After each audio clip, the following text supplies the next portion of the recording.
भागो मत, तुमने मुझे पकड़ लिया। तुम क्या कर रहे हो? क्या कर रहे हो? चिकित्सा सहायता चाहिए। धन्यवाद।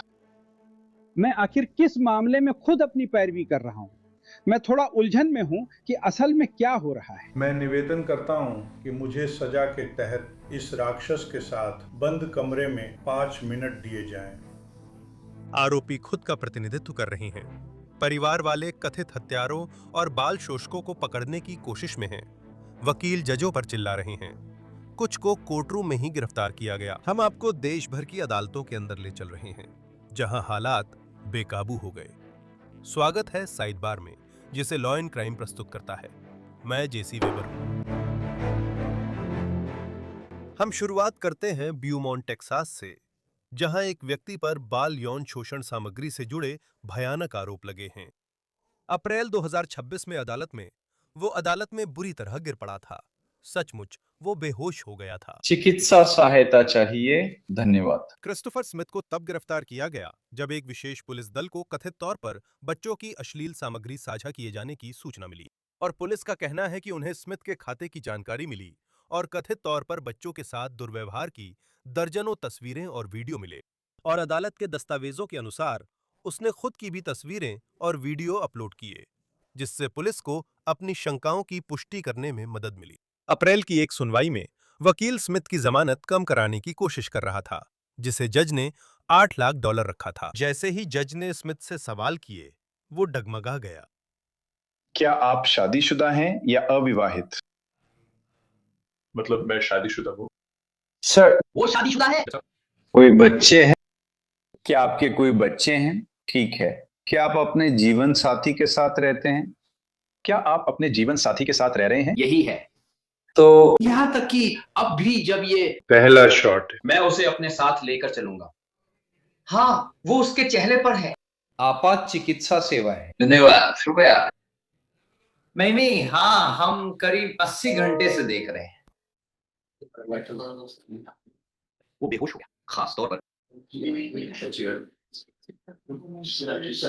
हम लाइव हैं सर। बस बैठ जाइए। माफ कीजिए, मैं क्षमा चाहता हूँ। उसे कहां से खून आ रहा है? ये उसके चेहरे पर भी नहीं लगा जैसा। सौभाग्य से उसने वो नहीं किया, लेकिन उसके चेहरे पर मारा। पहले रेडियो काम नहीं कर रहा था। मेडिकल सहायता चाहिए। धन्यवाद। हाँ, उसका खून बह रहा है। हाँ, चेहरे से जूरी बाहर है। सभी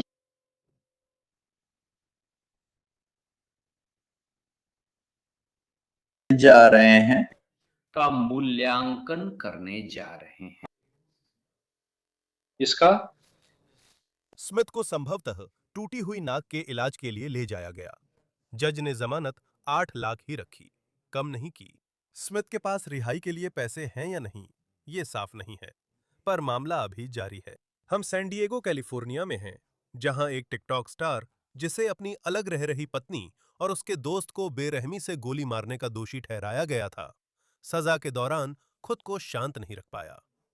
वो अपनी पूर्व साली के साथ जोर जोर से बहस करने लगा। ये तुम्हारे लिए क्या है? तुम्हें क्या जानना है? पता है, मेरे पास एक रिस्ट बैंड था। अगर तुम पहले सस्ता बनोगे तो ये सस्ता नहीं जाएगा।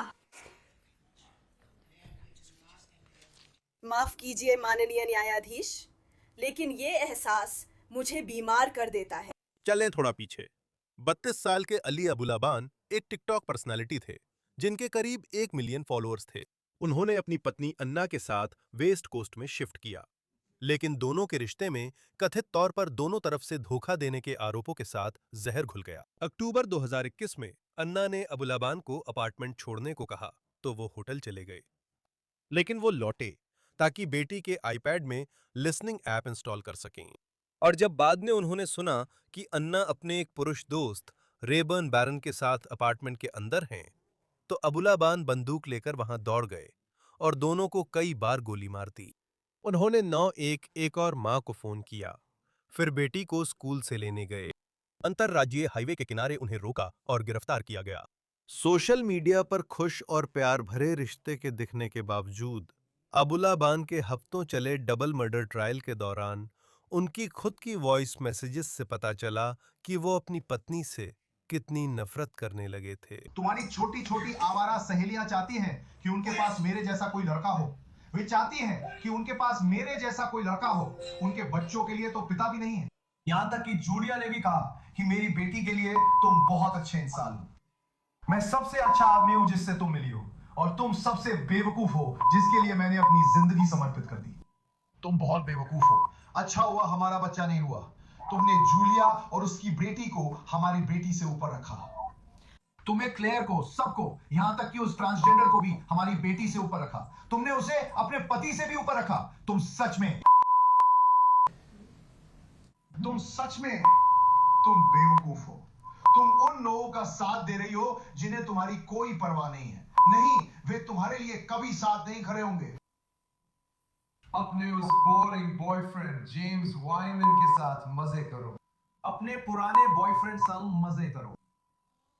साले पुराने बॉयफ्रेंड्स, सुनो, तुम मेरी हो, मैं तुम्हें चाहता हूं, हरामी। साले।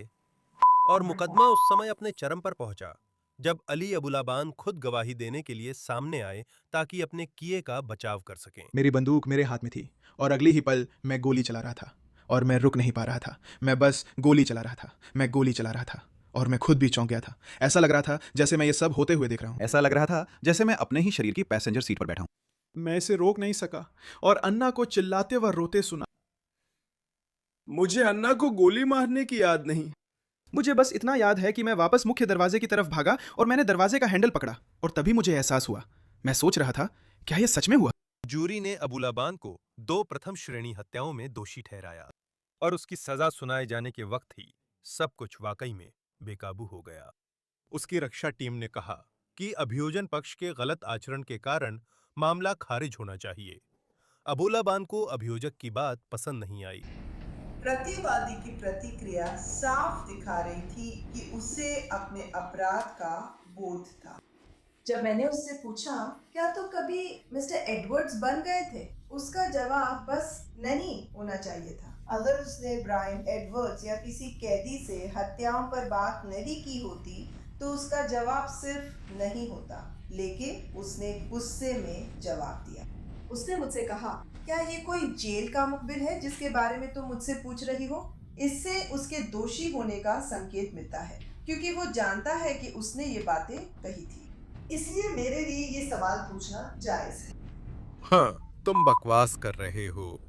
ठीक है, मुझे एक बात साफ कर लेने दो, ठीक है? अब मुझे माफ कर। अगर कोई गड़बड़ी हो तो आप जानते हैं उसे बाहर लेके आना है, ठीक है? ये एक बार ही होता है, अभी हो रहा है, फिर नहीं होगा। इसमें आप भी शामिल हैं मिस्टर प्रेसिडेंट। धन्यवाद।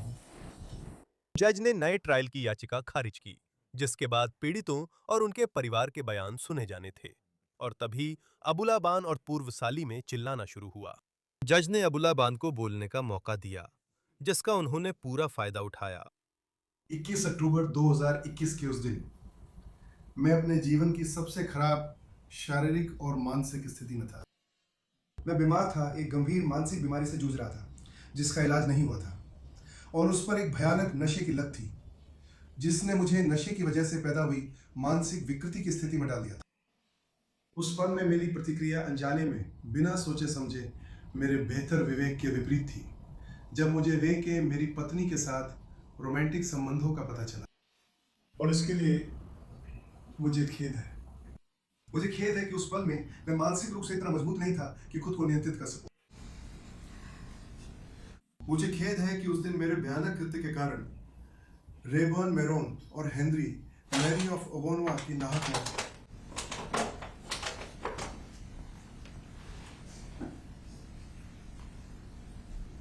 मेरी साथी, सबसे अच्छी दोस्त, बेटी की माँ और जिंदगी का प्यार।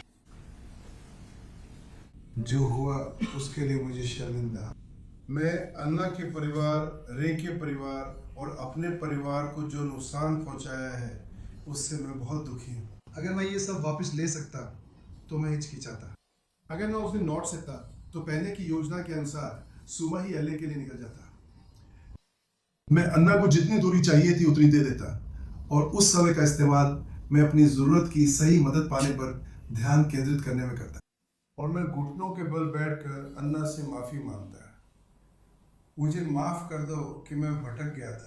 मैंने अपनी चिंता और असुरक्षा को अपनी सोच और व्यवहार पर अन्ना व उसकी दोस्त के प्रति भी हावी होने दिया। मुझे माफ करो कि मैंने इलाज के लिए कोकीन ली और इसकी लत लग गई।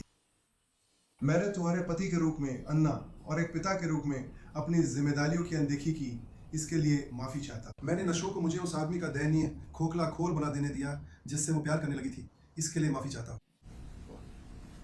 इन सब वजहों से मैंने अपना बेटा खो दिया और इन्हीं वजहों से मुझे तो हिसाब ही नहीं रहा। मैं आप सब से, जिन्होंने 3 सालों में दुख झेला, दिल से माफी चाहता हूँ। गार्डिनर्स परिवार और अपने परिवार से भी। रे के माता पिता, आपके बेटे के साथ मैंने जो किया उसके लिए माफी चाहता हूँ। जोर्दाना और उनके भाई बहनों से, आपकी माँ के साथ मैंने जो किया उसके लिए मैं क्षमा चाहता हूँ। काश मैं रे को वैसे जान पाता जैसे आप सब जानते हैं, जैसे उसके दोस्त जानते थे। अब जब मैंने देखा कि आप सब लगातार इस मुकदमे में उसकी मदद को आए, तो मुझे शक नहीं कि रे अच्छे इंसान थे। दुनिया ने बड़ी क्षति झेली है, इसका मुझे बहुत अफसोस है। काश ऐसा कभी नहीं हुआ होता। एन मेरी के परिवार को, जिन्हें मैं अब भी प्यार करता हूँ और परिवार मानता हूँ, मैं बहुत कुछ कहना चाहता हूँ। अन्ना, किवा, अमालिया और रॉन, आपने मुझ पर बेटी की रक्षा का भरोसा किया था, लेकिन मैं आपको निराश कर गया। काश मैं माफी के अलावा और कुछ दे सकता। काश इसे ठीक करने का कोई तरीका होता। मुझे अन्ना, उसके माता पिता, भाई बहनों, बुआओं, मौसियों और उसके चाचा के साथ जो मैंने किया उसके लिए सचमुच बहुत अफसोस है। मुझे बहुत बुरा लग रहा है। अन्ना सबसे खास थी। अन्ना सबसे खूबसूरत महिला थी जिसे मैं मिला, और मैं अपना जीवन उसके साथ बिताना चाहता था। उससे प्यार और सम्मान करना, कभी दुख ना देना, उसे आगे बढ़ाना, ना कि उसे नीचा दिखाना। लेकिन मैं असफल रहा। मैं आभारी हूँ कि अन्ना और मैं माता पिता बन सके। हम दोनों परिवारों के लिए एक प्यारी पोती जिसके साथ हम सब खुशियां मना सके। मेरा विश्वास है कि अन्ना ने जो प्रेम और आत्मा बिखेरी थी, वह उसकी बेटी के माध्यम से आगे भी जारी रहेगी। मेरी प्यारी बेटी को, जब तुम इतनी बड़ी हो जाओ कि इसे देख सको, तो कृपया खुद को दोष मत देना। ये सब तुम्हारी गलती नहीं है। तुम्हारी मम्मी तुम्हें बहुत प्यार करती थी, और मैं भी तुम्हें बहुत प्यार करता हूँ। तो सबसे मजबूत लड़की हो जिसे मैंने जाना है। मुझे तुम पर गर्व है। मेरी सारी बेवकूफी भरी हरकतों की वजह से तुम्हें जो भी सहना पड़ा, उसके लिए मुझे माफ कर दो। जो तुमसे छीना गया उसके लिए मुझे अफसोस है कि अब तुम्हें ना सिर्फ अपनी माँ के बिना बड़ा होना पड़ेगा, बल्कि अब तुम्हें अपने पिता के बिना भी बड़ा होना पड़ेगा। मुझे शर्म आती है, लेकिन यही वजह है कि मैं हर दिन खुद को बेहतर बनाने की कोशिश करूंगा, पुनर्वास की दिशा में काम करूंगा, और उम्मीद करता हूं कि एक दिन वापस तुम्हारे पास घर लौट आऊं। क्योंकि तुम्हारी रोजमर्रा की जिंदगी का हिस्सा ना होना मुझे डराता है।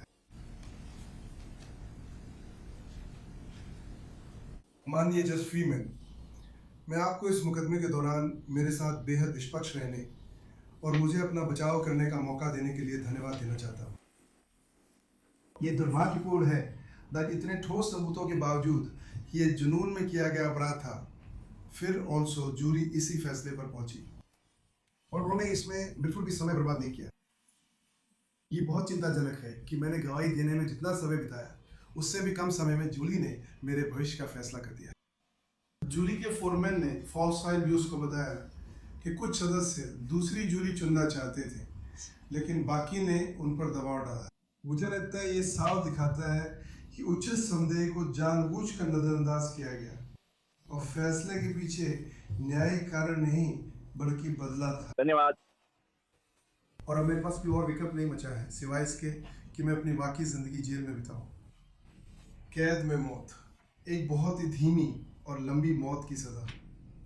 इसका मतलब है कि 50 साल बाद भी अगर मैं जिंदा रहा, तब भी मेरी रिहाई पर विचार नहीं होगा।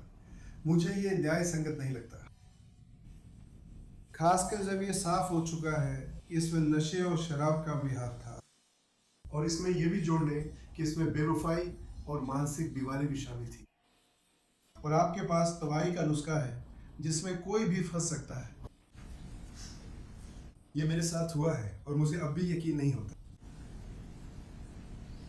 जेल भेजा जाना बिना बाहर निकलने की उम्मीद के सच में नर्क जैसा लगता है, और वो बहुत डरावना है। मुझे नहीं लगता ये सही है। मेरा मानना है हर किसी को पैरोल का अधिकार मिलना चाहिए, क्योंकि सब में बदलाव की क्षमता होती है। लेकिन फिर भी मेरा लक्ष्य है कि मैं अपनी सजा को सबसे बेहतरीन आचरण के साथ पूरा करूं और हर पुनर्वास कार्यक्रम में भाग लूं, साथ ही अन्य कैदियों के लिए एक सकारात्मक आदर्श बनूं। और मैं ये सब अपनी पूरी क्षमता के साथ करूंगा, इस लक्ष्य के साथ कि एक दिन सुरक्षित रूप से समाज में वापस लौट सकूं। आखिर में बाकी लोगों से मैं दिल से माफी मांगता हूँ। आप तो हद कर रहे हैं, कृपया माफ करें। मैं आप सभी के लिए भविष्य में शांति, उपचार, प्रेम और भरपूर आनंद की कामना करता हूँ। मैं प्रार्थना करूंगा कि आपकी माफी मिल सके। धन्यवाद। आप अब भी मानते हैं कि वह जुनून का अपराध है? अब भी मानती हूँ कि आखिरकार जज ने बुलाबोन को बिना पैरोल की संभावना के 2 लगातार उम्र कैद की सजा सुनाई। साथ ही आग्नेयास्त्र के इस्तेमाल पर अतिरिक्त सजा के लिए अतिरिक्त 50 साल से लेकर उम्र कैद तक की सजा भी दी। अब हम पोंटोटॉक काउंटी ओक्लाहोमा में हैं, जहां इस बार कोई आरोपी नहीं बल्कि एक वकील अपना आपा खो बैठा है। रॉब बी हॉपकिंस फरवरी में कानून के घेरे में आ गए, जब वह बाल अभिरक्षा विवाद में एक मां का प्रतिनिधित्व कर रहे थे, और सुनवाई की शुरुआत से ही माहौल तनावपूर्ण था। जब हॉपकिंस ने अपनी दलील पेश करने की कोशिश की तो उनकी बहस जज और विपक्षी वकील दोनों से हो गई। ठीक है, आप याचिका निकालें और बताएं किस पैरा पर जाना है।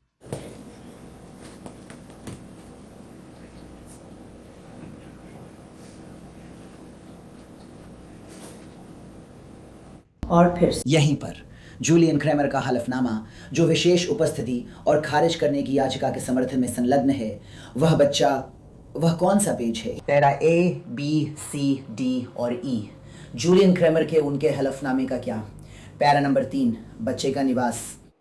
जन्म से ही वो OQW लगातार और विशेष रूप से साथ में रहा है। आपत्ति, क्या मैं अपने आधार बता सकता हूँ? जी सर। ये सुनी सुनाई बात है, ये आपका हलफनामा है। ये हिस्सा ढूंढो। चुप रहो। वो बार बार बोल रहा है पर आपने कभी नहीं टोका। चुप रहो। कम से कम उसे अपनी बात पूरी करने दो। मैं कुछ भी पूरा नहीं कर पाया।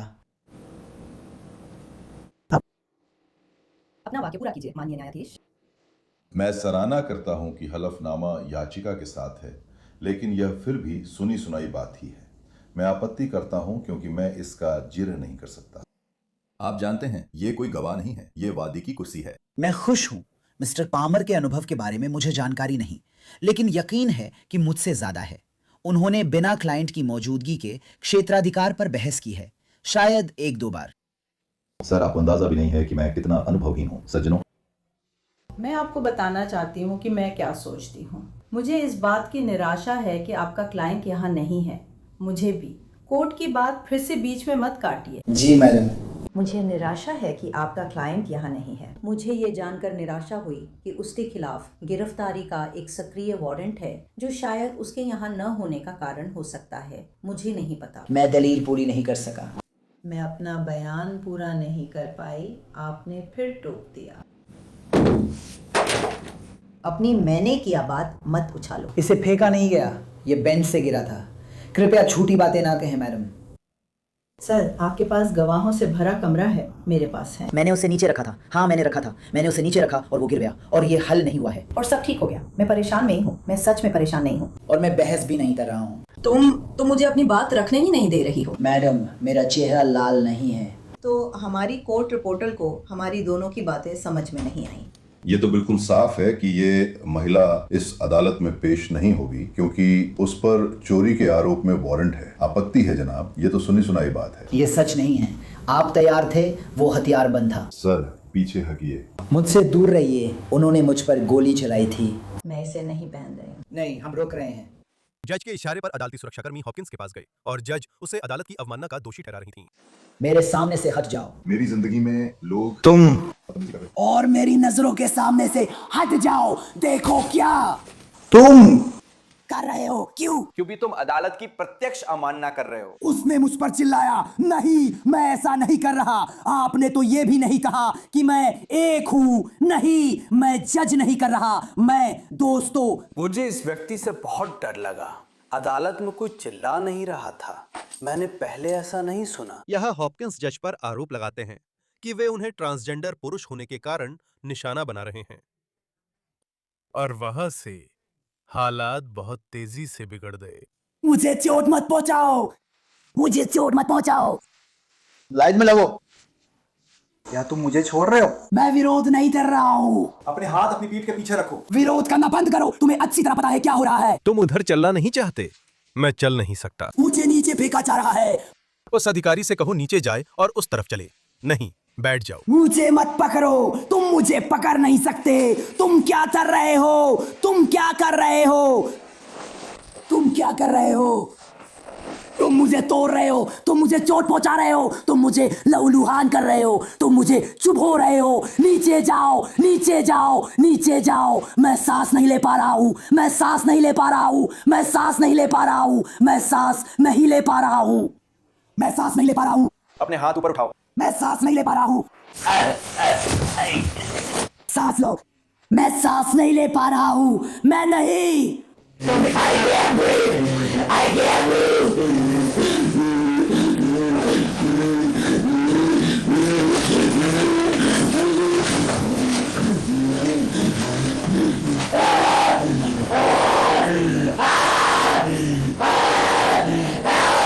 अतिरिक्त अधिकारियों के बॉडी कैमरा फुटेज में दिखाया गया है कि वे अदालत कक्ष की ओर तेजी से भागते दिख रहे हैं। अपने हाथ ऊपर करो। कोई 911 पर कॉल करे।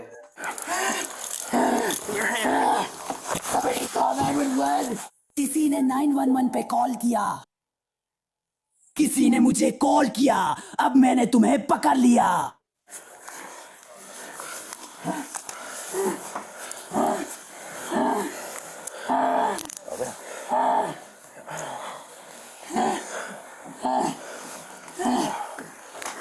हम तुम्हें लेने आ रहे हैं, सड़क पे नहीं। नहीं, मेरे पास नहीं है। मुझे नहीं चाहिए। मुझे अभी एक महिला अधिकारी चाहिए। अभी एक महिला अधिकारी बुलाओ। हाँ, अभी एक महिला अधिकारी बुलाओ। शुभकामनाएं। मैं ना उठ सकता, ना देख सकता। उसने मेरा चश्मा फेंका। मैं देख नहीं सकता। मेरा चश्मा दो। मुझे पहना दो। मुझे पहना दो। मैं देख नहीं सकता। उठो। मैं नहीं। नमस्ते, कृपया मुझे मेरा चश्मा दे दो। मैं देख नहीं सकता।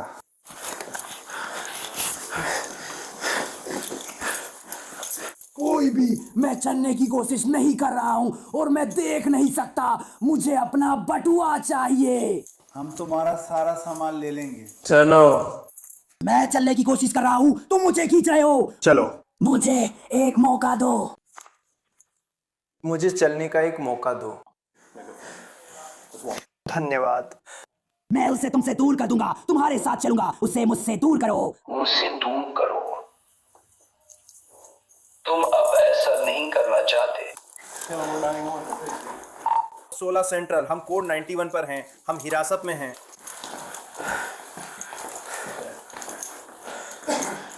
मैंने इसके चलते अपना बॉडी कैम खो दिया। मैं जानना चाहता हूँ, क्या आप लॉस्ट माई बॉडी कैम के साथ सो सकते हैं? उसका नाम क्या है? 16 से। उसका नाम सिंद्रा है। 91 के लिए। एक हिरासत में है। उसका अंतिम नाम क्या है? उसका सरनेम क्या है? उसका सरनेम क्या है? मुझे ऐसा मोबाइल फोन नहीं चाहिए। उसका सरनेम क्या है? उसका सरनेम क्या है?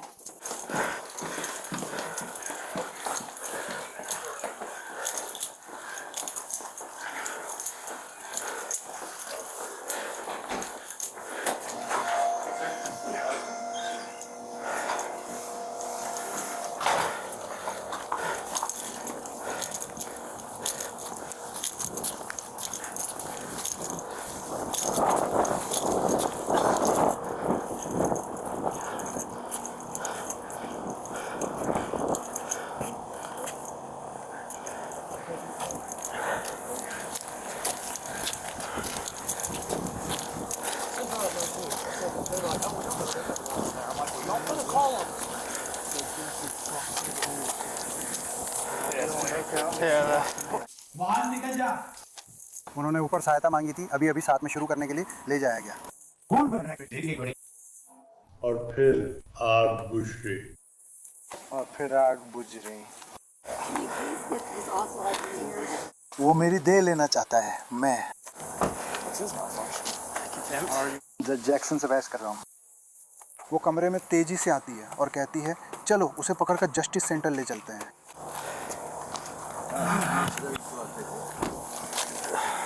हॉपकिंस को जेल में बुक किया गया और $25,000 की जमानत पर रखा गया। कोर्टरूम की अफरा तफरी के कुछ दिन बाद उसने वकालत का काम बंद करने की घोषणा की। अप्रैल में ओक्लाहोमा बार एसोसिएशन ने उसकी वकालत लाइसेंस सस्पेंड कर दी। हे भगवान! अब हम मिशिगन में हैं, जहां देश के सबसे कुख्यात यौन अपराधियों में से एक को सैकड़ों युवा एथलीटों के खिलाफ अपने अपराधों के लिए जेल की सजा सुनाई गई। लॉरेंस लैरी नासर, वो राष्ट्रीय महिला जिम्नास्टिक्स टीम और मिशिगन स्टेट यूनिवर्सिटी के पूर्व चिकित्सक थे। पता चला कि वह अपने पद का इस्तेमाल करके 90 के दशक से सैकड़ों लड़कियों का यौन शोषण कर रहा था, लेकिन उस पर 2016 तक आरोप नहीं लगे और अगले कुछ वर्षों में उसने कई अदालतों में कई आरोपों में दोष कबूल किया। अंततः उसे कुल मिलाकर 100 से अधिक वर्षों की जेल की सजा सुनाई गई।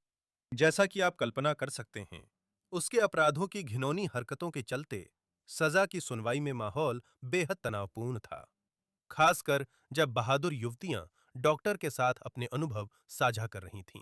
जब इस घोटाले की खबर आई कि एक लड़की जिसका डॉक्टर लैरी नासर था ने यौन दुर्व्यवहार की रिपोर्ट की, तो मेरा दिमाग तुरंत उस समय की ओर चला गया जब मैं 13 साल की थी, बस एक बच्ची MSU में एक टेबल पर लेटी हुई थी। आपने बिना दस्ताने वाले हाथों से मेरे नितंब छुई और अंगूठा मेरे सबसे निजी हिस्से में डाला। उस दिन कोर्ट में रैंडल मार्ग्राइव्स भी मौजूद थे, जिनकी तीनों बेटियों ने कहा कि लैरी नासर ने उनके साथ यौन हमला किया था। उन्हें गुस्सा काबू में रखना बहुत मुश्किल था।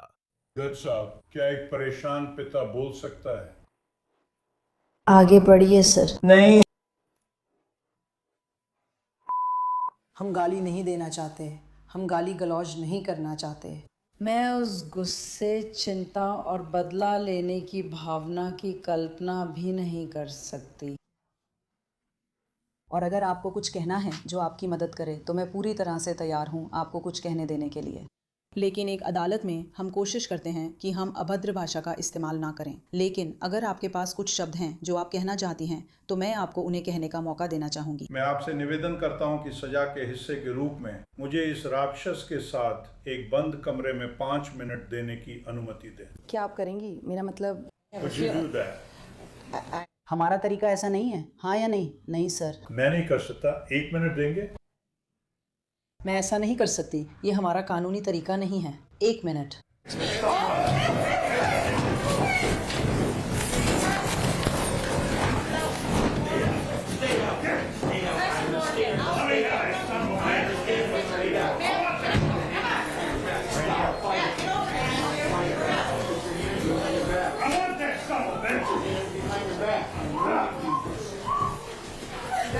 मुझे पता है।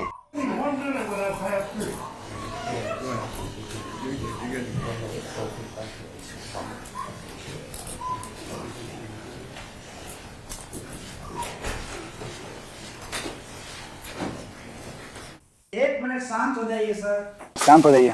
आराम से रहो दोस्त। बस शांत हो जाइए। मार्ग्रेव्स को कोर्टरूम से निकालकर होल्डिंग सेल में रखा गया और अदालत की अवमानना की कार्यवाही का इंतजार कराया गया। उसे ये दिखाने के लिए वापस लाया गया कि उसे कौन से परिणाम झेलने पड़ सकते हैं। अदालत को एक मुद्दे को संबोधित करना है।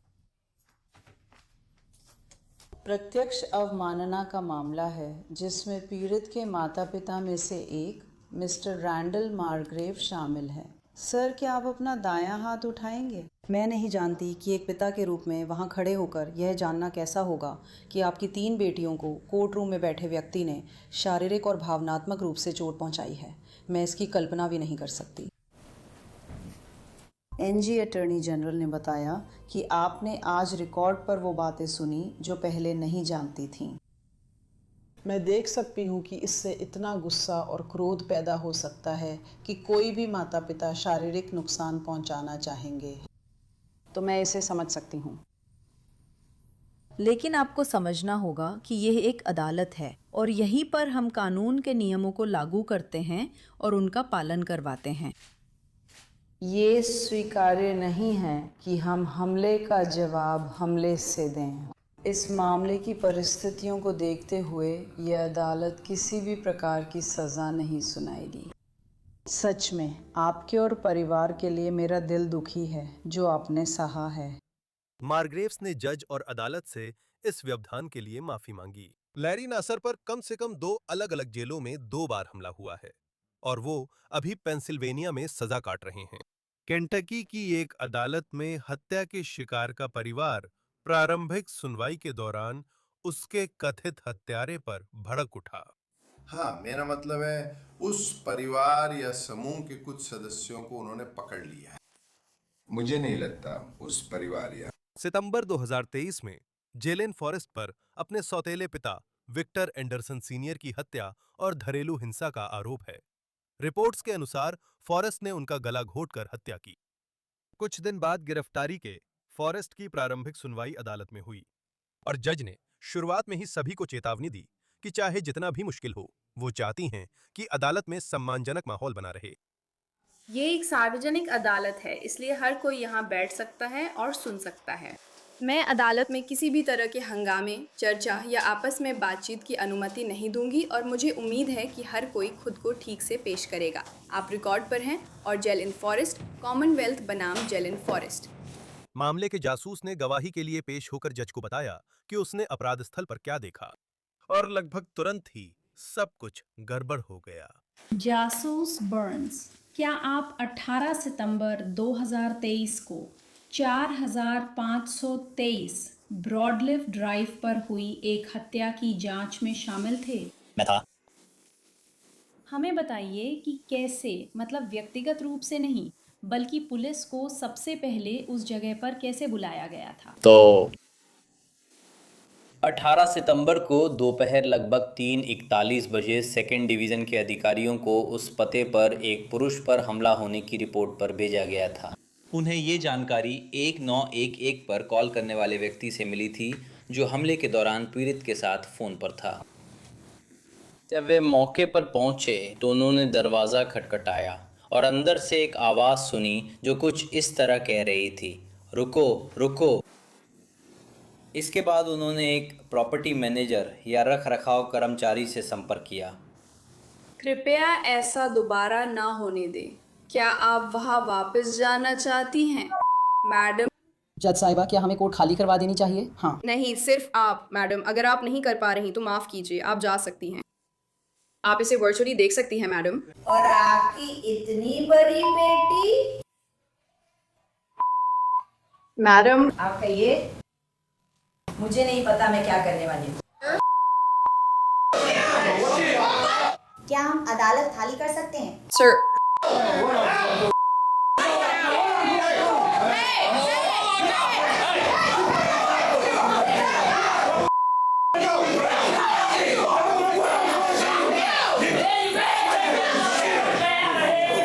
बाहर निकलो।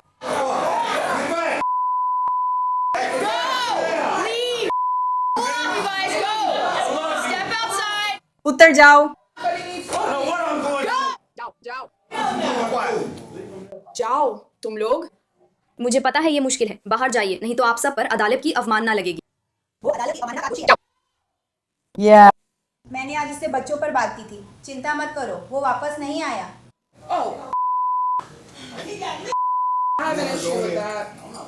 मैं उसके साथ। ये समस्या है। यही समस्या है। क्या आप उन बाकी लोगों के साथ जाना चाहेंगी जो कोर्ट रूम छोड़ चुके हैं? सब ठीक है, बस यहाँ थोड़ी देर रुको। मैं कोर्ट रूम खाली कराने जा रही हूँ। कृपया सभी लोग एक पल के लिए बाहर चले जाएं। मैं चाहती हूँ कि वकील पास आए। इस समय सभी को जाने की अनुमति है। तो अब क्या मैं जाऊं? क्या करना है?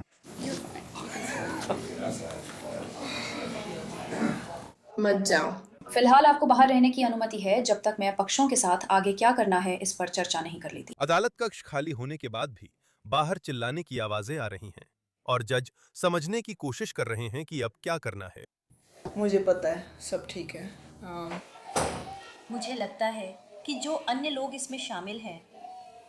अरे मार्क, ठीक है। मेरी बेटी, मुझे बिल्कुल भी अंदाजा नहीं था कि ऐसा कुछ होने वाला है। मुझे पता है क्या हो रहा है। जिस बेटी की वो बात कर रहे हैं वो उनकी बेटी है। जब किसी ने कहा कोर्ट रूम खाली करवा दो, कोर्ट रूम खाली करवाने की याचिका आपकी थी। हाँ, बस साफ कर दूं। मुझे लगा आपने कहा था कि ये ऐसा है। मैंने किया था, उसने, पर मुझे लगा मुझे या कोर्ट को ऐसी परिस्थितियों से निपटने की बेहतर ट्रेनिंग चाहिए, क्योंकि शायद मैं सुरक्षित नहीं थी। मैंने नहीं किया, मेरे पास कोई, मुझे यकीन नहीं है, मैं वहीं पर वहाँ उसी। मैं कोशिश कर रही थी कि ऐसा ना करूं। मैंने देखा, ठीक है, तो ये मैंने अभी किसी को कुर्सी के साथ देखा और ये अचानक ही हो गया। मेरा मतलब, हमारे पास हत्या की समस्याएं हैं, हाउस की सुनवाइयां हैं। हाँ, कोई समस्या नहीं है। वे बुला रहे हैं, पर मैं वहां नहीं जाना चाहता, बस ठीक रहना चाहता हूँ। तुम पहले जाओ। तुम्हें नौकरी से निकाल दिया है। 5, क्या तुम करोगी? सच बताऊं तो मुझे प्रोटोकॉल भी नहीं पता। मैं कुछ कहना नहीं चाहती, कहीं किसी को चोट ना लग जाए। मैं जाने वाली हूँ। मेरा मतलब है, मुझे लगता है कि कोई भी जिसने किसी भी तरह का धमकी भरा व्यवहार किया है, उसे निश्चित रूप से कोर्ट रूम से बाहर किया जा सकता है और उसे अनुमति नहीं दी जाएगी।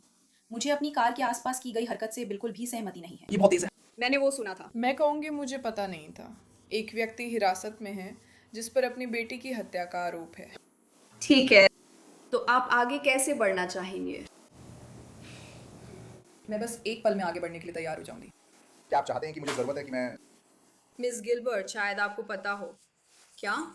मुझे पता है कि एक नियम है, मैं सभी को एक सार्वजनिक अदालत कक्ष से बाहर नहीं निकाल सकती, लेकिन मुझे लगता है कि मैं कर सकती हूँ। सोचती हूँ कि आप कुछ लोगों को बाहर कर सकती हूँ, और मैं ऐसा करने की इच्छुक हूँ। हाँ, जो मैंने देखा है उसके आधार पर। हाँ, मैं ऐसा सोचती हूँ। मेरा मतलब है, मैं कभी नहीं कहूँगी कि जज पीड़िता को कोर्ट रूम में बोलने से रोके। लेकिन मुझे लगता है कि ज़्यादातर, मैं पूरे यकीन के साथ नहीं कह सकती कि पूरा समूह, मैं नहीं कह सकती कि सभी टेबल फेंकने में शामिल थे या नहीं, लेकिन ज़्यादातर लोग शामिल थे। मुझे नहीं पता कौन शामिल नहीं था। मौके पर पहुंचे अधिकारी जज को बताते हैं कि कई लोगों को हिरासत में लिया गया है, इसलिए जज सुनवाई जनता के लिए बंद करने का फैसला करती हैं। बस अभी मुझे कॉल कर। तो ये ऐसा है। मैं नहीं चाहती कि कोई भी जिसे मैंने जुबानी हंगामा करते या शारीरिक रूप से आक्रामक देखा है वो वापस आए। जज, मैं चाहूंगी कि कोई भी वापस ना आए। मुझे लगता है तो ये आपकी बंद कमरे में सुनवाई की अर्जी है। मुझे लगता है वहाँ हर व्यक्ति ने कुछ न कुछ कहा है। ऐसा ही लग रहा था। हाँ, मुझे लगता है मैं पहले बाहर निकाले गए व्यक्ति से शुरू करने के लिए तैयार हूँ। मुझे लगता है कि हम अभी शुरू कर सकते हैं। मैं इसमें आपकी मदद करूंगी। अब मैं ठीक हूँ। आप सब क्या सोचते हैं? आपको मेरे बिना बहुत कुछ करना है। क्या आप अब आगे बढ़ना चाहती हैं जज? मैं चाहती हूँ, मैं ये बताना चाहती हूँ कि ये एक बंद कार्यवाही होगी, लेकिन मैं चाहती हूँ कि सभी को पता हो कि वे इसे जूम पर देख सकते हैं, क्योंकि मुझे नहीं लगता। तो आप किसी को वापस नहीं बुला रहे हैं? कमरे में परिवारों को भी नहीं, है ना? वे बस कोशिश कर रहे हैं कि हॉलवे को खाली कर दे, लेकिन समस्या का एक हिस्सा यह है कि लोगों को यहाँ अंदर होना चाहिए। वे बाहर ही घूम रहे हैं। जो लोग इस मामले से नहीं जुड़े वे अंदर आ सकते हैं। हमारा इस मामले से कोई लेना देना नहीं है। हाँ जी मैम। केंटकी रिकॉर्ड्स के अनुसार ये मामला अभी भी अदालत प्रणाली में चल रहा है। अभी तक कोई नतीजा नहीं आया है, लेकिन ऐसी कोई खबर नहीं है कि कोर्ट रूम में और कोई बड़ा उलटफेर हुआ हो। अब हम वापस 2021 में जा रहे हैं, जब अदालतों को भी बाकी सभी की तरह कोविड-19 महामारी के कारण बंद करना पड़ा था। अधिकांश ने न्याय प्रक्रिया के लिए वर्चुअल कार्यवाहियां शुरू कीं, लेकिन इनमें भी परेशानियां थीं। उदाहरण के लिए, मेरा क्या मतलब है? प्रतिवादी नथानियल सैक्सटन ने मिशिगन के सेंट जोसेफ काउंटी में अपने आरोप तय होने की सुनवाई के लिए लॉगिन किया था, जिस पर उस पर नशीले पदार्थों के इस्तेमाल के उपकरण रखने का आरोप था। स्क्रीन पर आते ही उसकी जूम आईडी से सब कुछ शुरू से ही गलत हो जाता है।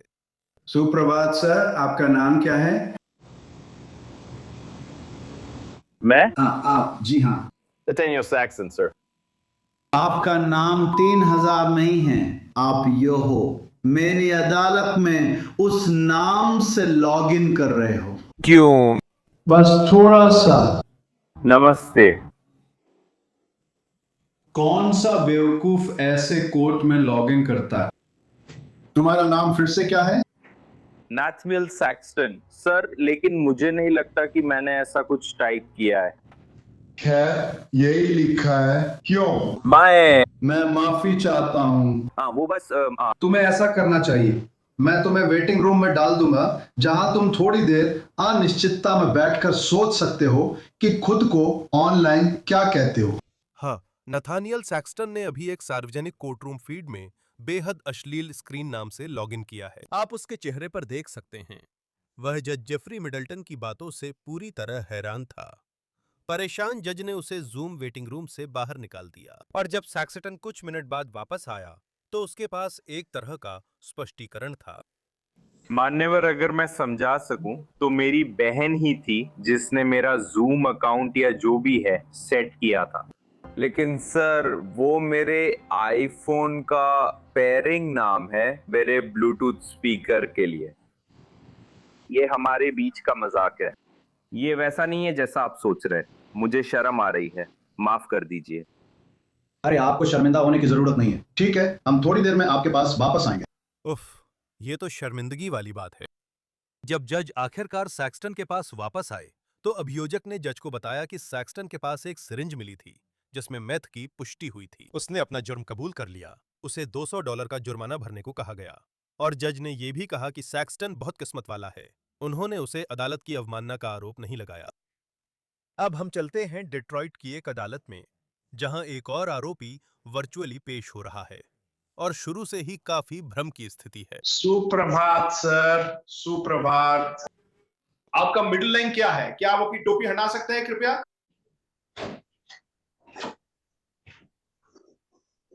और अपना स्कार्फ भी।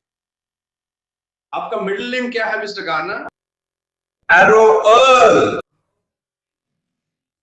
नहीं, मुझे लगता है माननीय न्यायाधीश वो 130 वाली सूची में है। James Garner. और गार्नर? जेम्स ERRO एरल गार्नर, सही है? हाँ। आप 130 वाली सूची में हैं। अगर आप चाहें माननीय न्यायाधीश तो मैं अभी हाउस काउंसिल को एक प्रस्ताव दे सकता हूं, वो उसे रिपोर्ट कर सकती हैं। जेम्स गार्नर, क्या आप देख रहे हैं उनके पास कितने मामले हैं? मैं तो बस वही 4 देख रहा हूं जो सूची में है।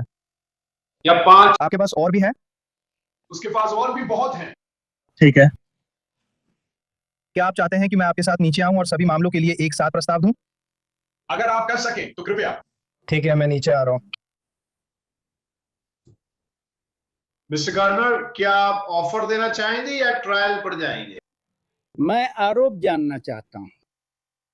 ठीक है, ये डिट्रॉइट शहर बनाम जेम्स अर्ल गार्नर है। मामला नंबर SP 11000435, आरोप 1, 2 और 3। SP 11695 वे पहले के मामले हैं जो समाप्त हो चुके हैं।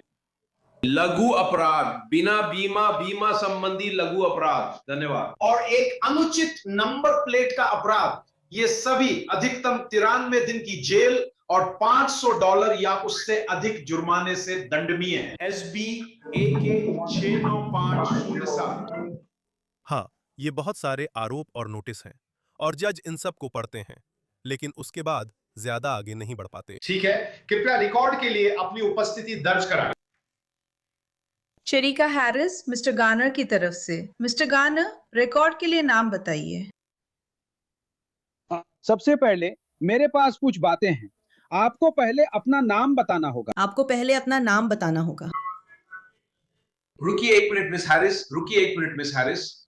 मुझे लगता है कि मिस्टर गार्नर को अपनी पैरवी खुद करनी होगी। क्या मैं सही हूं मिस्टर गार्नर? मैं खुद का प्रतिनिधित्व किस में कर रहा हूं? मेरा मतलब है, मैं समझ नहीं पा रहा हूं कि असल में हो क्या रहा है। सबसे पहले ये आरोप किसने लगाए हैं, यही बात मुझे जाननी है। मिशिगन राज्य, डिट्रॉइट शहर। अगर ऐसा है तो कॉमन लॉ का एक सिद्धांत है कि अपराध के लिए कोई पीड़ित होना चाहिए। कॉर्पस डेलिक्टी, राज्य पीड़ित नहीं हो सकता, और जब कोई पीड़ित नहीं है तो कोई अपराध नहीं हो सकता। क्या आप इसे करना चाहती हैं? मैं इसमें अपना नाम हटाना चाहती हूँ। धन्यवाद।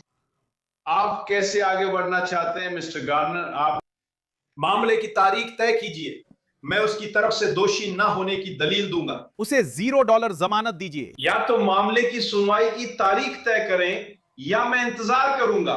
मैं इंतजार करूंगा कि शहर आपको कोई प्रस्ताव दे। आप क्या करना चाहते हैं? खैर, अदालत ने अभी तक अधिकार क्षेत्र स्थापित नहीं किया है। मेरा मतलब है, पहले अधिकार क्षेत्र स्थापित होना चाहिए और अभी तक कोई अधिकार क्षेत्र स्थापित नहीं हुआ है। जब एक अधिकार क्षेत्र को चुनौती दी जाती है, तो उसे आरोप लगाए जाने से पहले सुलझाना जरूरी है। ठीक है। क्या आप इसे एक आवेदन के रूप में पेश करना चाहते हैं सर? जहां तक मेरा सवाल है, सभी आरोपों को खारिज कर देना चाहिए क्योंकि कोई शिकायतकर्ता गवाह नहीं है और राज्य नहीं हो सकता। मैं नहीं सुनने वाला। मैं सुनूंगा। अगर आप चाहते हैं तो वो आपका आवेदन है, मैं उस आवेदन को खारिज कर रहा हूं। ठीक है, तो अब हम बस यही करने वाले हैं, हम आगे पीछे नहीं करते रहेंगे। या तो आप प्रस्ताव स्वीकार करें या फिर मामले की सुनवाई के लिए तारीख तय करें। आप कौन सा चाहते हैं? आदरपूर्वक इस प्रक्रिया को आगे बढ़ाने के लिए एक शिकायतकर्ता गवाह होना चाहिए और राज्य शिकायतकर्ता गवाह नहीं हो सकता। अब अगर मुझे हक है, अगर मुझे निष्पक्ष सुनवाई का हक है, तो कानून कहता है कि एक पीड़ित होना चाहिए। मैं बस जानना चाहता हूं कि पीड़ित कौन है, मैंने किसे चोट पहुंचाई। डेट्रॉइट शहर के नागरिक और मिशिगन राज्य के नागरिक पीड़ित हैं। राज्य पीड़ित नहीं हो सकता, और अगर ऐसा है, मैंने कहा कि डेट्रॉइट शहर के नागरिक और मिशिगन राज्य के नागरिक पीड़ित हैं। यही मामला है मिस्टर गार्नर। मिस्टर गवर्नर, क्या हम ब्रेकआउट रूम में जा सकते हैं जहां मैं आपको आगे बढ़ने की सलाह दे सकती हूँ? क्या आप इसके लिए सहमत होंगी? बिल्कुल। ठीक है, बहुत बढ़िया। गार्नर फिर सार्वजनिक जूम मीटिंग में लौटता है, लेकिन अब भी सहयोग नहीं करता, जिससे जज का सब्र टूट जाता है। मुझे लगता है वो तैयार है माननीय न्यायाधीश, वो खुद पैरवी कर रहे हैं। गार्नर के मामले में फिर से औपचारिक कार्रवाई शुरू करें। आप क्या चाहते हैं मिस्टर गार्नर? ट्रायल की तारीख या कोई ऑफर? आपके पास यही दो विकल्प हैं। ठीक है, चूंकि हम रिकॉर्ड पे हैं, मैं बस ये चाहता हूं कि कॉर्पोरेट। ठीक है, एक आखिरी बार याद रखिए। अब सुनिए, अब से आली ऐसे ही चलेगा। अगर आप मेरे द्वारा पूछे गए सवाल का सीधा जवाब नहीं देते तो मैं आपको अदालत की अवमानना का दोषी ठहराऊंगा और हम वहीं से आगे बढ़ेंगे। ठीक है, उठिए मिस्टर रेमंड। तो आप मुझे बता रहे हैं? मिस्टर नहीं, गार्नर। आपको यहाँ आने की अनुमति नहीं थी। क्या इससे उल्लंघन होगा सर? रुकिए सर, अब ये आखिरी बार है जब मैं आपसे कानून का पालन करने के लिए कह रहा हूं। क्या मैं यही सुन रहा हूं? सब ठीक है? मैं पूछ रहा हूं।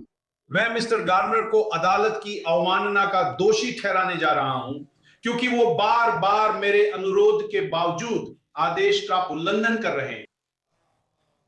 इस मामले में हस्तक्षेप न करें या कोई अतिरिक्त टिप्पणी न जोड़े। मैंने उन्हें अदालत के सवालों का जवाब देने का समय दिया, लेकिन वो लगातार इनकार कर रहे हैं। अब मैं आपको अवमानना का दोषी ठहराते हुए 30 दिन वेन काउंटी जेल की सजा देता हूं। जल्दी रिहाई नहीं होगी। तो अदालत मेरे अधिकारों का उल्लंघन करेगी क्योंकि मैं अपनी रक्षा कर रहा हूं। क्या मैं यही सुन रहा हूं? 30 दिन वेन काउंटी जेल, कोई जल्दी रिहाई नहीं। जज ने गार्डनर को तुरंत जेल में हाजिर होने को कहा। मेरे पास एक सवाल है। मैं और सवालों के जवाब नहीं दूंगा। आज ही वेन काउंटी जेल में आत्मसमर्पण कर दे।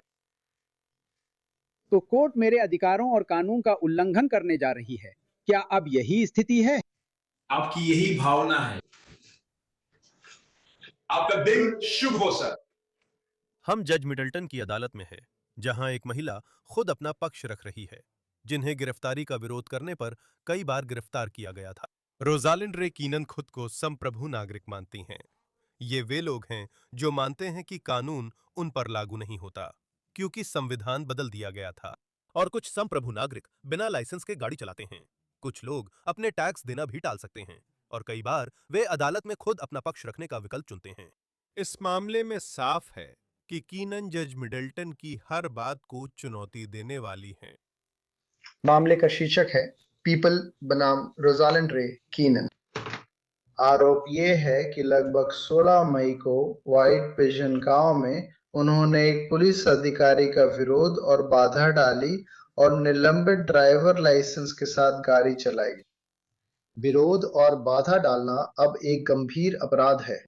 ये 2 साल तक की जेल की सजा से दंडनीय है और निलंबित लाइसेंस पर गाड़ी चलाना एक ट्रैफिक मामला है जिसमें अधिकतम 93 दिन की जेल और $500 तक का जुर्माना हो सकता है। ये आपके ड्राइविंग रिकॉर्ड में 2 अंक जोड़ता है और लाइसेंस निलंबित करना पड़ता है। जिन्होंने अपनी पहचान रोजालिंड कीनन के रूप में बताई है यहाँ हैं और वो इस विषय पर विस्तार से बताना चाहती हैं।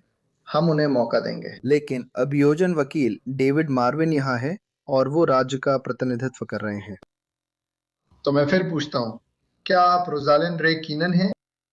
मैं यहाँ प्रोबेक पर्सोना में एक सिटी जूरर के रूप में हूँ। रोजालिंड हाइफन रे कॉलन कीनन परिवार कोमा लाभार्थी। क्या ये रिकॉर्ड पे है? हाँ, सब रिकॉर्ड पे है और रिकॉर्ड किया जा रहा है। अरे मैं यहाँ विशेष उपस्थिति में हूँ। मैं इस धरती पर स्वतंत्र महिला हूँ। मैं यहाँ धोखाधड़ी, धमकी और दबाव के तहत हूँ। मैं एक निजी महिला हूँ। रोजालिंड रे कॉलन।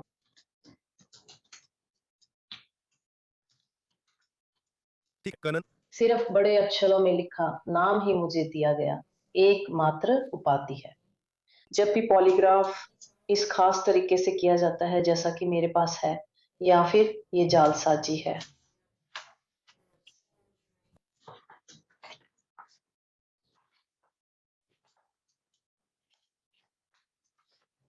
क्या आपने जज को संदेश भेजा?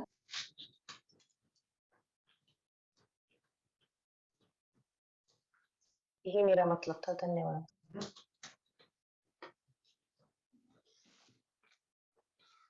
मैं इसे स्वीकार करता हूँ। धन्यवाद। ठीक है, मुझे लगता है हमारे पास सही व्यक्ति है। जब उन्होंने अपना जमानत बॉन्ड साइन किया तो उन्होंने उसे रोसलिंड रे कीनन के रूप में साइन किया, जो क्विक बेल बॉन्ड्स की लाभार्थी हैं। अभियोजन वकील ने जज से कहा कि वह कीनन के साथ मिलकर कोर्ट रूम की चालबाजी के बिना सभी की सहमति के लिए हल निकालने की कोशिश कर रही हैं। ऐसा नहीं हो सका।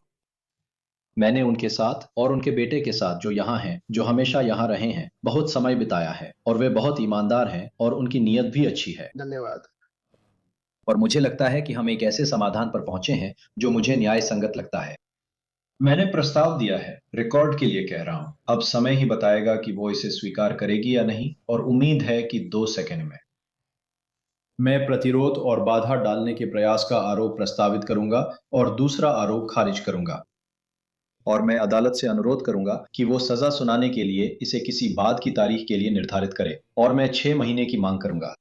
और अगर उस समय तक कानून प्रवर्तन या किसी अन्य कारण से कोई और घटना नहीं होती है तो मैं इसे खारिज कर दूंगा, या उससे पहले कभी भी अगर मुझे लगे कि यह आवश्यक है। और फिर से उनके साथ काम करने के बाद मुझे नहीं लगता कि ये ऐसी चीज है जो होनी चाहिए। मैं नहीं चाहूंगा कि ये उनकी उसका पहला गंभीर अपराध बनकर आगे बढ़े। मुझे लगता है कि वह एक ऐसे जीवन के तरीके में रुचि रखती हैं जिसे वो ईमानदारी से समझने की कोशिश कर रही हैं, लेकिन मुझे लगता है आंशिक रूप से उनकी मदद करने के लिए मैंने एक तरह से ये योजना बनाई है। वो लाइसेंस निलंबित होने पर गाड़ी चलाने का आरोप हटाने का प्रस्ताव दे रहा है, और वो गंभीर अपराध का आरोप हटाकर उसे पुलिस अधिकारी का विरोध और काम में बाधा डालने के प्रयास के आरोप में बदलने की पेशकश की जा रही है। ये एक कम गंभीर अपराध है। इसमें 1 साल तक की जेल और $1000 तक का जुर्माना हो सकता है। क्या आप इस आरोप को समझते हैं? नहीं, मैं इस आरोप का कारण और प्रकृति नहीं समझती। मिस्टर मार्विन, चलिए एक प्रारंभिक सुनवाई करें। मैं उसके साथ इधर उधर की बहस में नहीं पड़ूंगा। आप इस सपाट धरती की बकवास के बारे में मुझसे ज्यादा सहानुभूति रखते होंगे। अगर हर बात पर बहस करनी पड़ेगी कि वो कौन है और आरोप क्या है, तो बेहतर है सीधे प्रिलिमिनरी सुनवाई कर लें। संभावित कारण वाले हलफनामे के अनुसार उसका व्यवहार आउटरेजस था, बड़े ओ वाला। तो मैं आपको एक और मौका दूंगा मिस कीनन। मिस्टर मार्विन निलंबित लाइसेंस के साथ गाड़ी चलाने का आरोप हटाने को राजी हैं। रिकॉर्ड से पता चलता है कि आपका लाइसेंस इंडियाना से सस्पेंड है और मिशिगन का वैध लाइसेंस नहीं है। ये आपके लिए फायदेमंद है, ड्राइविंग पर असर नहीं पड़ेगा। माफ कीजिए, आपने क्या कहा था? ये फायदेमंद है? नहीं, उससे पहले लाइसेंस के बारे में। वो इसे खारिज कर रहा है। अगर वो इसे खारिज करता है तो आपके मिशिगन या इंडियाना में ड्राइविंग अधिकारों पर असर नहीं पड़ेगा। तो वो इसे खारिज करने की पेशकश कर रहा है और ये आपके लिए फायदेमंद है। वो संगीन अपराध के आरोप को कम गंभीर अपराध में घटाने की पेशकश कर रहा है और वो है पुलिस अधिकारी का विरोध करने और बाधा डालने की कोशिश। अगर आप चाहें तो अभी आगे बढ़ सकते हैं, वरना गवाही ले सकते हैं। अधिकारी 3 घंटे से इंतजार कर रहे हैं। आप क्या करना चाहेंगे? क्या आप मुझसे दोष स्वीकार करने के लिए कह रहे हैं? मैं आपसे पूछ रहा हूं कि क्या आप अभियोजक के प्ली ऑफर को स्वीकार करने के लिए तैयार हैं? मुझे वो समझ नहीं आ रहा। मिस्टर मार्विन, चलिए बस सीधी बात करते हैं। आप खेल खेल रहे हैं। पहले मेरी बात बीच में ना काटें। आप जज की बात नहीं काटते, चाहे आप फ्लैट अर्थर हों या नहीं। मैं फ्लैट अर्थर नहीं हूँ। ठीक है, जो पागलपन भरी बातें आप कह रहे हैं उसके लिए मेरी बहुत कम सहनशीलता है। आपके पास कोई वकील नहीं है, जो मुझे चिंता में डालता है, क्योंकि इन आरोपों के कारण आपको जेल हो सकती है। मैं आपके लिए वकील नियुक्त करूंगा। आपको बस मुझे बताना है। लेकिन आपके पास खुद अपनी पैरवी करने का भी पूरा अधिकार है।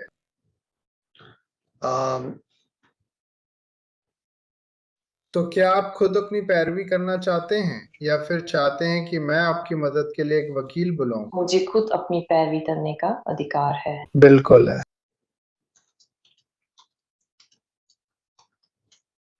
मुझे नहीं लगता कि ये आपके पद की शपथ का उल्लंघन होगा। क्या करने के लिए? अगर आप संविधान के तहत अपना कर्तव्य निभाते हैं, क्योंकि मैं कानूनी मंशा जानना चाहती हूँ, सलाह नहीं। तो क्या आप चाहते हैं कि मैं आपके लिए एक वकील नियुक्त करूं या आप खुद अपनी पैरवी करना चाहेंगे?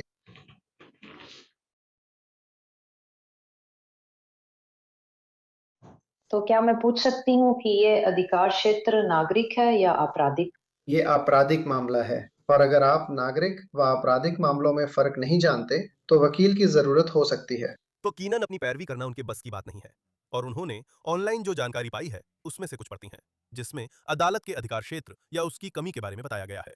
जज उनकी बात सुधारते हैं और याद दिलाते हैं कि उन्हें काफी अच्छा समझौता दिया जा रहा है और यहीं से चीजें बिगड़ना शुरू हो जाती हैं। रिकॉर्ड से स्पष्ट है कि यह आपराधिक मामला है और मेरा अगला सवाल है, मुझे पता है कि संविधान अदालत को 2 प्रकार के आपराधिक अधिकार क्षेत्र देता है।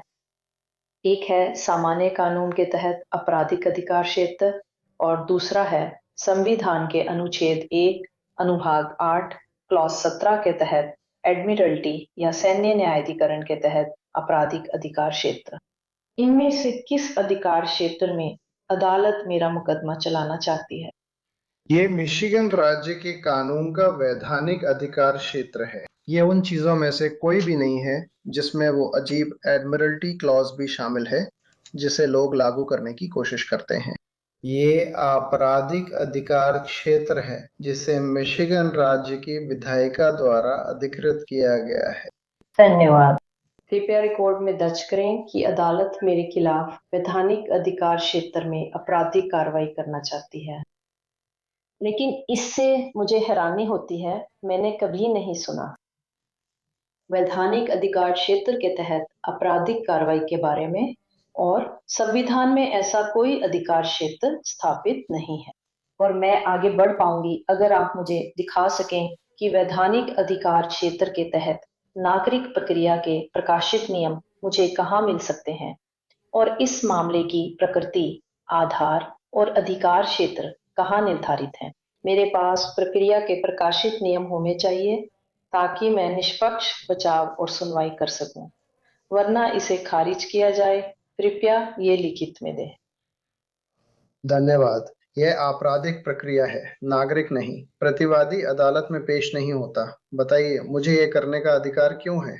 आप पर मिशिगन राज्य के आपराधिक कानूनों के तहत आरोप लगे हैं, ये मैंने रिकॉर्ड पर बताया है।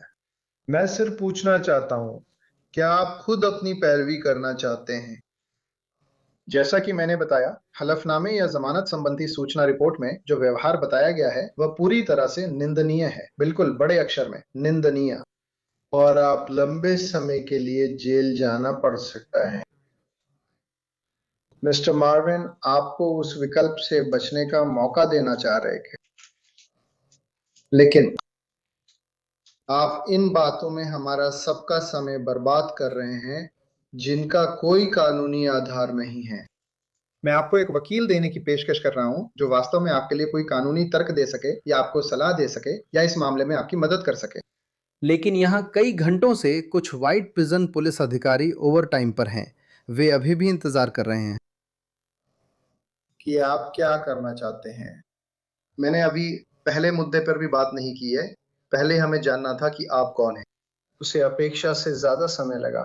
दूसरा, मैं जानना चाहता हूं कि आप वकील रखना चाहते हैं या नहीं। फिर से, आपके पास खुद अपनी पैरवी करने का अधिकार है। आप ऐसा करना चाहते हैं, लेकिन आपने मुझे दिखाया है कि आप कानून को नहीं समझते। और आप इस दुराचार के लिए जेल जाने के खतरे में हैं। मैं सक्षम हूँ और मुझे खुद पर भरोसा है।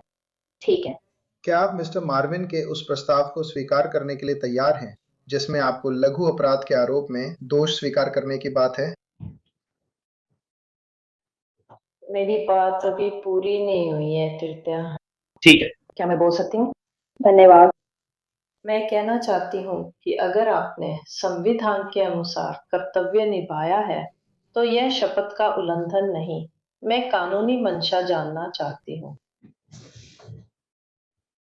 ठीक है, तो मुझे स्वयं अपनी पैरवी करने का अधिकार है। अपना बचाव समझदारी से करने के लिए मुझे जानना जरूरी है कि अदालत किस अधिकार क्षेत्र में काम कर रही है, क्योंकि कॉमन लॉ के अधिकार क्षेत्र के तहत दीवानी प्रक्रिया के नियम फैकल्टी या सैन्य न्यायाधिकरण स्थलों में दीवानी प्रक्रिया के नियमों से बहुत अलग होते हैं। रुको, हम पहले भी इस पर बात कर चुके हैं। ये दीवानी प्रक्रिया नहीं है। छठा संशोधन मुझे यह जानने का अधिकार देता है कि कौन सा क्षेत्राधिकार लागू है, और मैंने आपको बताया था कि वो क्या है। और ये आप पर ये कर्तव्य भी डालता है। ठीक है, रुक जाओ। अगर आपने मुझे एक बार और टोका तो मैं आपको अदालत की अवमानना का दोषी मानूंगा और आपको जेल भेज दूंगा। कृपया। ठीक है, कृपया। हम इस बारे में कल 3 बजे बात करेंगे। अदालत पाती है कि आप अवमानना के दोषी हैं। आप अभी जेल जा रहे हैं और हम ठीक है, आप जा चुके हैं। मैं यहाँ बैठी हूँ। यह मामला स्थगित किया जाता है। कृपया मुझे अपने छठे संशोधन के अधिकारों का उपयोग करने के लिए समय दिया जाए। तो आप इसके बारे में एक और रात जेल में सो सकते हैं। कृपया अभी इसी वक्त इस मामले को सुलझाइए। नहीं, आपको 24 घंटे की जेल होगी। मुझे पता है आप नहीं जाना चाहते, लेकिन आपने ये सजा खुद कमाई है। इसे जारी रखें अगर आप मुझे अपनी बात पूरी करने दें। हम इसके बारे में कल 3 बजे बात करेंगे और आपको अदालत के प्रति अधिक सम्मानजनक होना होगा।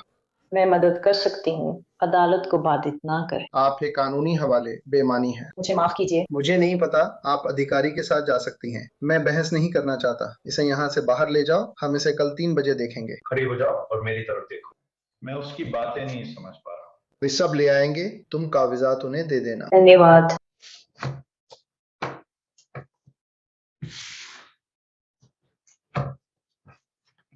मिस्टर मार्विन, मुझे नहीं पता कल 3 बजे आपके या मेरे पास क्या है, लेकिन हम फिर कोशिश करेंगे। न्याय में समय लगता है। अब मुझे पता है कि क्या हो रहा है। मैं यह सुनिश्चित करूंगी कि मुकदमा निष्पक्ष हो। उनका मुकदमा अब तक नहीं हुआ। एक निष्पक्ष मुकदमा। हम अभी तक वहां पहुंचे भी नहीं है। हाँ, तो कीनन को अवमानना के आरोप में रात जेल में बितानी पड़ी। उनका बेटा भी कोर्ट रूम में था और ऐसा लगता है कि वो अपनी मां को उनकी कानूनी परेशानियों से बाहर निकालने में मदद करना चाहता है। बस इतना ही, खत्म। हाँ, हमारा काम हो गया। क्या मैं कुछ कह सकता हूँ? हाँ, मुझे नहीं लगता कि वो अदालत की अवमानना करने की कोशिश कर रही थी, वो अपना अधिकार इस्तेमाल करने की कोशिश कर रही थी। और मुझे लगता है कि ये बस इस बात की गलतफहमी थी कि वो उसे कैसे उच्चारित करे।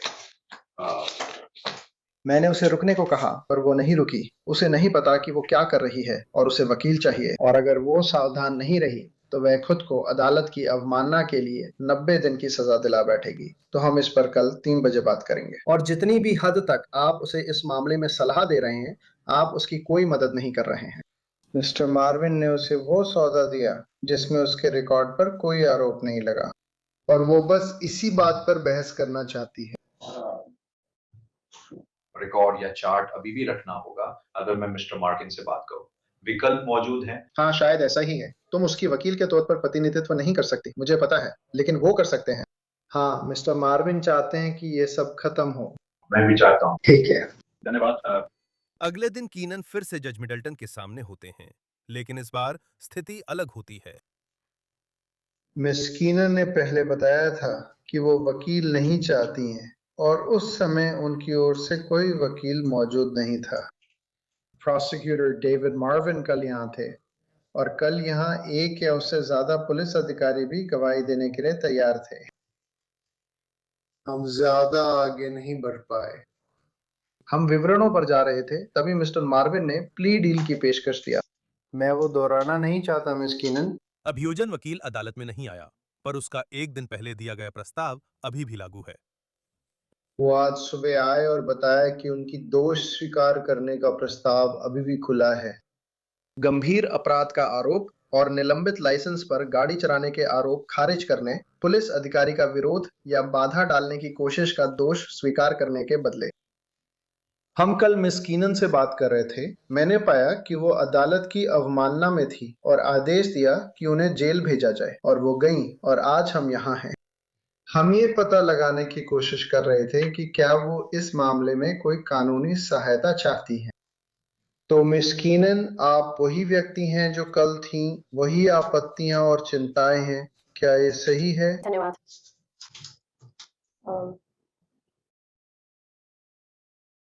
मेरे पास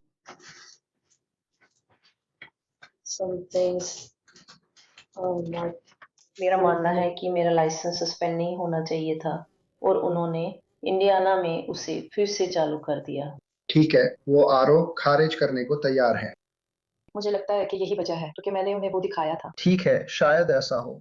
उन्होंने कहा कि आप दोनों के बीच कई बार चर्चा हुई थी। तो चलिए देखते हैं कि क्या हम फिर से शुरुआत कर सकते हैं। क्या आप चाहते हैं कि वकील आपकी मदद करें? मैं वकील नियुक्त कर सकता हूं और इसे आगे की सुनवाई के लिए तय कर सकते हैं। मैं वकील थोपना नहीं चाहता, लेकिन वकील रखने से आपको फायदा हो सकता है। यह स्पष्ट था कि आप आपराधिक और दीवानी मामलों का फर्क नहीं समझे और अदालत की अवमानना करके खुद को 1 दिन की जेल तक पहुंचा दिया। अगर आप मुझे बताएं कि आप एक वकील रखना चाहते हैं तो मुझे बुरा नहीं लगेगा। ऐसी स्थिति में मैं इस मामले की अगली सुनवाई 2 हफ्ते बाद के लिए तय कर दूंगा। तो अगर मैं चुनती हूँ कि एक वकील लेती हूँ तो मेरे पास 2 हफ्ते हैं, और फिर आज कुछ और नहीं उठाया जाएगा। सही है। अब आप उस लघु अपराध के प्रस्ताव पर दोष स्वीकार कर सकती हैं जो मिस्टर मार्विन ने आज पेश किया था। मुझे लगता है कि इस मामले में वकील की मदद फायदेमंद हो सकती है। ठीक है। ऐसी स्थिति में मैं इसे 5 जुलाई तक स्थगित कर दूंगा। आज से 2 हफ्ते बाद दोपहर में। आमतौर पर ये मंगलवार को होता, लेकिन वो छुट्टी का दिन है। ये 5 जुलाई को 1 बजे होगा।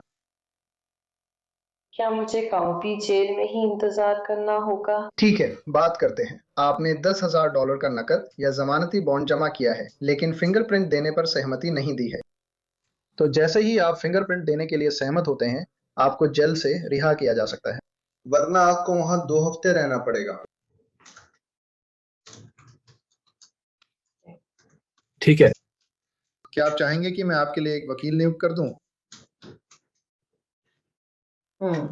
अगर मैं नियुक्त करूं, अगर आप एक वकील नियुक्त करती हैं, रक्षा वकील, हाँ, ठीक है। ये रहा आपका बेटा। ठीक है, मैं वकील नियुक्त करूंगा। मुझे लगता है इससे आपको फायदा होगा। मुझे लगता है आप ये बात बाद में भी कह सकते हैं, मैं वकील नहीं चाहता, पर आपके पास वकील से सलाह लेने का मौका है। धन्यवाद। लेकिन आपको तब तक रिहा नहीं किया जाएगा जब तक आप बुकिंग प्रक्रिया का पालन नहीं करते, जिसमें फोटो और फिंगरप्रिंट शामिल हैं। माफ कीजिए, जी मैडम। आज मुझे लगता है कि आज ही था, या शायद इसलिए क्योंकि मैंने बहुत सोया। तो खैर, उन्होंने मुझे बुक किया और मेरी तस्वीर ली। ठीक है, तस्वीर हो गई। अब आपको फिंगरप्रिंट के लिए सहमत होना होगा। मुझे फिंगरप्रिंट्स देने बाकी हैं। और आप तय कर सकते हैं कि आप करना चाहते हैं या नहीं। अगर आप नहीं करना चाहते तो वो आपकी मर्जी है। करना ही होगा। सब ठीक है? मैं आपके प्रस्ताव की सराहना करती हूँ, धन्यवाद। लगता है कि कीनन ने अपना सबक सीख लिया, कम से कम इस बार तो। अब हम कोर्ट रूम के बड़े पलों पर कोई एपिसोड नहीं बना सकते जब तक हंगामेदार मुकदमों के सबसे कुख्यात आरोपियों में से एक का जिक्र न करें। मैं डेरिल ब्रुक्स की बात कर रहा हूं, जिसे विस्कॉन्सिन के वोकेशा में हुई क्रिसमस परेड में एसयूवी घुसाने का दोषी पाया गया था। उसने 6 लोगों की जान ले ली और दर्जनों अन्य को घायल कर दिया। और जब उस पर जानबूझकर हत्या के आरोप में मुकदमा चला, तो ब्रुक्स ने फैसला किया कि उसका एकमात्र विकल्प खुद अपनी पैरवी करना है। मैं ये डिब्बे ऊपर लेकर आया था। मुझे वहां रखी हर चीज को देखने का समय नहीं मिला है। जैसा कि आप देख सकते हैं, ये बहुत कुछ है, और ये तो कम से कम कह रहा हूँ, बहुत ज्यादा है। मेरे पास वहां सब कुछ देखने का समय नहीं था। मैं बस बिना पूरी तैयारी के बोल रहा हूं, मान्यवर। मुकदमे के तीसरे दिन ब्रुक्स ने अपनी हरकतों के लिए माफी मांगी और जज जेनिफर डारो के साथ सौहार्दपूर्ण पल साझा किया। मैं अदालत से अपनी ओर से माफी मांगना चाहता हूं। पिछले हफ्ते मुकदमे के दौरान मेरे व्यवहार के संबंध में मैं बस चाहता हूं कि अदालत समझे कि अभी बहुत भावुक माहौल है, न सिर्फ मुकदमे की पूरी स्थिति के कारण, यहाँ मौजूद परिवारों को जिन्हें मुकदमे से जुड़ी हर चीज से गुजरना पड़ रहा है, लेकिन मेरा अपना परिवार और मैं खुद भी बहुत भावुक हैं। और लेकिन ये मेरे किए गए कामों का बहाना नहीं है। मुझे उससे कहीं ज्यादा सम्मानजनक ढंग से पेश आना चाहिए था। मुझे इस तरह नहीं पाला गया था। ये समझ में आता है। ये हर किसी के लिए एक भावनात्मक अनुभव है, मेरा मानना है। और मैं इसकी सराहना करती हूँ कि आपने सोच विचार के बाद ये महसूस किया है कि शिष्टाचार और मर्यादा अदालत की कार्रवाई का एक महत्वपूर्ण हिस्सा हैं। हाँ, लेकिन वो ज्यादा देर नहीं चला। अदालत की प्रक्रिया और कानून न समझने के कारण उसने बार बार बाधा डाली। ये मुद्दा जूरी आने से पहले सुलझा लेना चाहिए। मैं एक समझदार आदमी हूं, मेरे बच्चे भी बड़े हैं। कोई भी मुझसे इस तरह बात नहीं करेगा, कोई नहीं। जो आपने कहा उसे करने में मुझे दिक्कत नहीं है। मुझे मत बताओ। ठीक वैसे ही जैसे जब मैंने आपसे विषयगत अधिकार क्षेत्र के बारे में पूछा था, जिसे आपने अभी तक रिकॉर्ड पर साबित नहीं किया है। लेकिन किसी तरह मैं जानबूझकर बाधा डाल रहा हूं। चलो यार, बस करो, बस बंद करो। जूरी बाहर आ रहा है। ठीक है, जूरी के लिए ये काम नहीं करेगा। ब्रुक्स अक्सर तर्क करते थे कि जूरी को फैसला लेने के लिए सारी जानकारी नहीं दी जा रही है, लेकिन जज डैरो इसे मानने को तैयार नहीं थे। ये जूरी के साथ अन्याय है, उन्हें सब कुछ सुनने का हक है।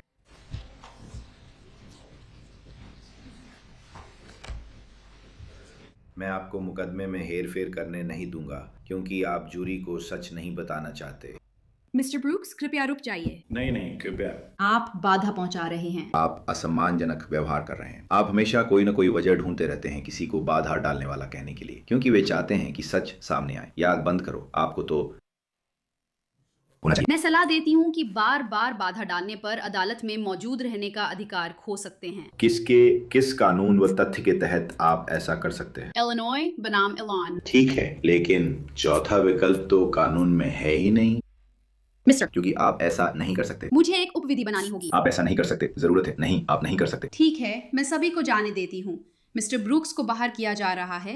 वो पड़ोसी अदालत कक्ष से कार्यवाही में शामिल रहेंगे। जज डार ने कई बार ब्रूक्स को एक अलग अदालत कक्ष में भेजा ताकि कार्यवाही बाधित न हो, लेकिन वो फिर भी सब देख सकती थीं।